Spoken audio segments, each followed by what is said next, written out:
If your boss watches every move you make, checks in constantly, or fixes work you've already done, it's not just annoying, it's activating your nervous system. Today, you'll learn why people micromanage, what's happening in your brain when it happens, and how to respond without getting defensive, shutting down, or blowing up. So stay tuned. Welcome back to A Workplace Therapy with Dr. Abby Metcalf, me. So if you've ever had a boss who hovered, inspected, corrected, redid, over explained every task you touched, this is for you. Because, micromanagement doesn't just slow down work, it destabilizes you. And we're gonna get there today because it makes you doubt yourself. It makes even simple tasks feel heavier. And that's the real problem about it. But what most people don't realize is that micromanagement is almost never about you. It's really not. It's about the manager's nervous system and how they try to regulate themselves. And I know because I, worked with leaders and managers for 30 years now, and I'm telling you, a micromanager isn't trying to torture you, even though I know it feels like it. They're usually responding to anxiety, to pressure, insecurity, or lack of trust in their own ability to lead. And I'm telling you, because I work with them, that's the level I've been working at for many years. And that's really the problem. I end up working on their insecurity, or they're getting so much pressure from above, that kind of thing, that they're bringing it down to you. But that still boils down to their own issues. The problem is that, of course, when someone monitors your every move, your body interprets it as a threat to your autonomy, a threat to your competence. And that means it's a threat to your psychological safety. So, and there's a lot of research on this, as always. Anytime I say research, or I have a great download for today to help you with this, you can find that below the video if you're watching on YouTube, or you can find it on my website, abbymetcalf.com. Go to this episode. So the research shows that loss of control significantly increases our stress responses. Okay, so, and what we call social evaluation, which is what that is when someone is like micromanaging you, that activates the same neural systems that process physical pain. So I need you to do you hear what I'm saying? Are you picking up what I'm laying down? So no, you're not imagining it. Micromanagement literally physically hurts. Like it hurts on so many levels. But let's talk about why bosses micromanage, because this I have a lot of insight on, and again, a lot of research about. So micromanagement is a behavior that sits on top of anxiety. That's the first thing I want you to have. It's a control strategy that temporarily soothes the manager's nervous system. And while every micromanager is different, most fall into kind of one or more of these psychological categories. One, they're under pressure and don't trust outcomes. When a boss is being held accountable for results they don't feel confident delivering, they tend to clamp down on the people below them. And the research shows that when people feel uncertain, they try to restore a sense of predictability by controlling whatever they can reach. And guess what they can reach? You're within reach. Two is that they doubt their own leadership. A manager who feels insecure about their competence often overcompensates by monitoring every detail. It's a distorted version of if I can't trust myself, I have to control you. They don't know how to lead, I say with love. So they lean on supervision as their identity. That's what ends up happening. The third reason is that their nervous system runs anxious, kind of what I've already said, but I'm going to say it differently. Some people have chronically activated nervous systems for whatever reason. So they overcheck, overask, overexplain, overmonitor, because that's how they calm their internal fear. You're not dealing with poor workflow practices. You're dealing with someone's unmanaged anxiety. Okay. Reason 4 is, kind of obvious. They've been burned before. If a manager had a previous team member who dropped balls or made them look bad, they develop a rigid kind of never again approach. So instead of adjusting expectations or improving processes, they become hypervigilant. So I've seen that before too. And the fifth reason is they confuse oversight with leadership. Not people get promoted all the time without a lot of training on what that means. Usually people get promoted because they were good at their jobs, but being a manager is a very different set of skills, being right. And as you can tell, so they confuse oversight with leadership. They don't know the difference. Some managers genuinely believe that good leadership means knowing everything that's happening at every moment. It's not malice, it's a misunderstanding of effectiveness. That's what I see. And I'm hoping that understanding why they do it will help you not take what they're doing so personally. Micromanagement is their attempt to self-soothe, not evidence that you're not capable. And you really need to keep this in your head. So why does it feel so bad to you? I kind of touched on this, but I want to be clear, a little clearer. Being micromanaged, I want you to understand them and yourself. And being micromanaged feels crappy because it hits three core psychological needs that you have. One is autonomy. You want to feel trusted to do your work. And the research shows that any kind of perceived control, anytime you perceive that you're being controlled, it significantly I'm sorry, when you have perceived control, when you feel like you're in control of things, it significantly reduces stress and improves performance, okay? When someone takes that control away, your nervous system reacts. So that's number one. Number two is competence. Being scrutinized makes you doubt your ability.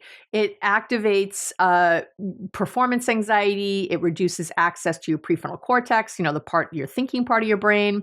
That helps think and plan clearly. So it's really not good. And the third reason is belonging. When your boss hovers, your brain interprets it as a social evaluation, which, as I've mentioned this many times before on the podcast, on my Relationships Made Easy podcast, and on this podcast. That again, and I just said it activates the same neural pathways as physical pain. You don't just feel annoyed, you feel threatened. Because when we're in pain, think of that. When you're in physical pain, can you think of anything else? When you have a bad headache, if someone punches you, God forbid, or you really hurt yourself or something else happens, everything else goes away. And that's all you can focus on. Well, that's how your brain is processing what they're doing. Do you get that? Yeah. So you might notice, here's the things that you might notice, and I think you should pay attention to. Tension or irritability when they walk by. So you start to feel tense and irritable just when they're walking around near you. Overthinking every email or deliverable. Avoiding communication altogether, which by the way makes this worse. Procrastinating because the task feels so loaded.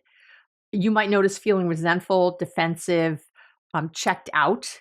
It's not that you can't handle feedback. You're reacting to a loss of agency and safety. Okay. So what can you do?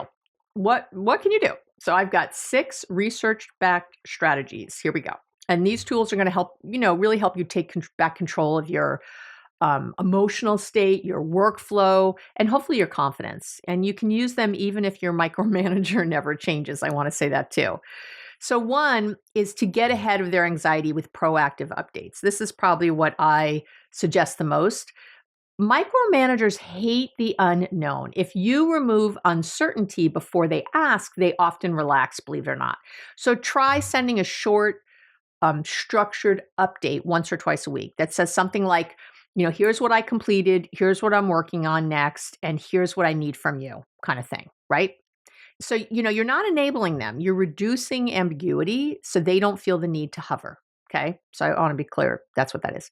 Number 2 is to ask clarifying questions that also create boundaries, I guess is how I want to say that. Micromanagement, again, thrives in that ambiguity and the in-between and everything that's not said. So try saying something like, can you tell me what success looks like here so I know exactly what you want? Or what are 2 or 3 of the most important things you want me to focus on right now? That kind of thing. It creates a boundary. It pushes them to define the outcomes instead of lingering in your process. So once they tell you, you can just say, hey, I'll get back to you when this is done. You've told me what you need. I do better now if I bring you what I finished. I've done entire episode on the Relationships Made Easy podcast called How to Set Boundaries at Work.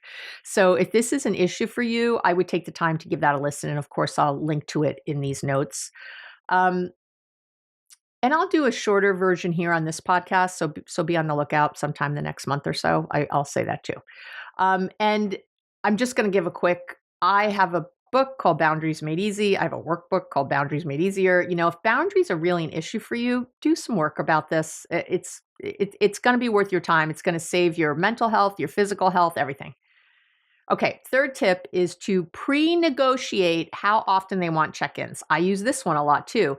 Most micromanagers have a frequency in their head, so stop guessing and ask. You could say something like, how often would you like updates so you feel comfortable with my progress? That's one of my favorite questions. Say it just like that. The moment they articulate a number, you have a boundary to work with. Okay. And remember, if they say, well, I need to every hour or something ridiculous, you can push back. It's okay. They usually don't, just so we're clear. And a lot of times they're like, well, I don't know. I just need to know that blah, blah, blah. And it's like, so then you can suggest you can say lovingly, it's hard for me when I interrupt my work when you're checking in. So I'd love it if I could just, but I understand that you want to know that it's progressing. I'm going to check in every evening right before I leave, or I'm going to check in every morning right before I start work, or whatever, or once a week, or, you can create that boundary. And I talk about this a lot more in a nitty gritty way in the other podcasts. So give that a listen if this is an issue. My fourth tip is to use something called the locked frame technique. And that's, so when you hand something off, you're going to say something like, I'm ready for your review. Let me know what you'd like changed. And I'll revise once in a single batch. And this stems the endless trickle of corrections that kind of chip away at your confidence and time. So, because I've had this a lot of time, and that a lot of times I've seen this, and that is why we have something called the locked frame technique. It's a thing. You're kind of locking the frame for them. You're saying, you know what? I don't do well with the constant feedback back and forth. Why don't you look through the whole thing? Give me, and sometimes you'll get pushback like, well, I got to make sure it starts well or whatever, otherwise the rest is going to go off. I need to, and you can push back on that again. You can say, all right, well then I'll send you the first whatever that shows what this is going to be about. But then, I'm going to need you to look at the whole thing. I don't work effectively going back and forth so much, that kind of thing.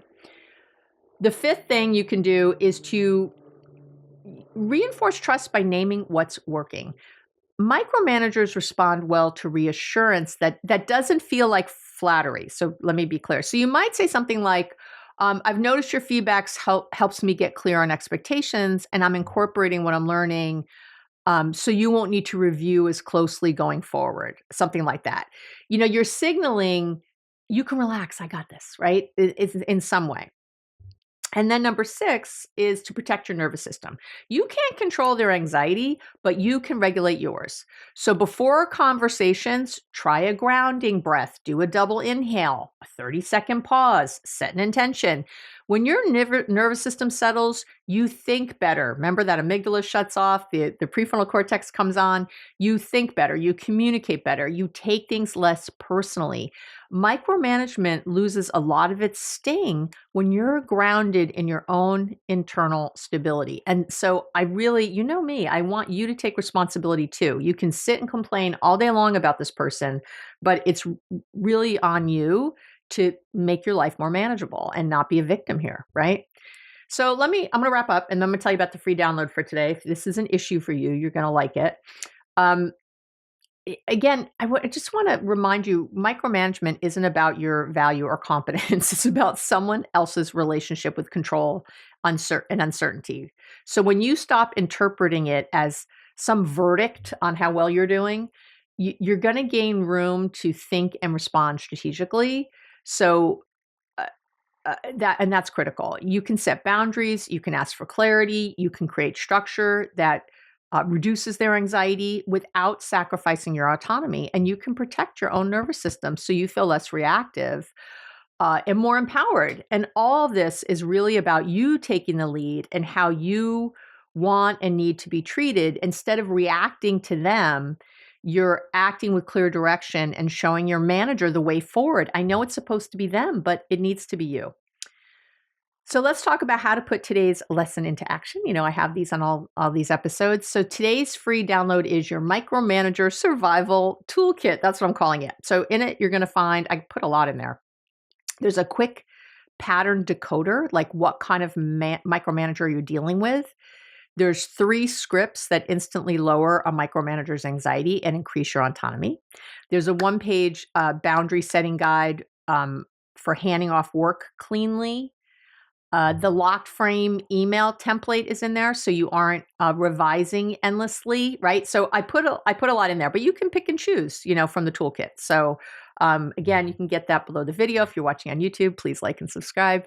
And if you're just listening, then go over to the website abbymetcalf.com. Go to this, you'll see episodes. It'll be right there. Go to the workplace therapy one, and you'll find this episode. And everything, all the links to the research and everything else, will be right there for you. All right. Thank you so much for listening. It was wonderful to be here with you, and I really hope this helped. Definitely email me, you know, any topics or questions you'd like to see in the future. And you can also join us over on our Substack community where all the blogs are posted and all that. So if you want another place to get things, you can look there. All right. Have a good day.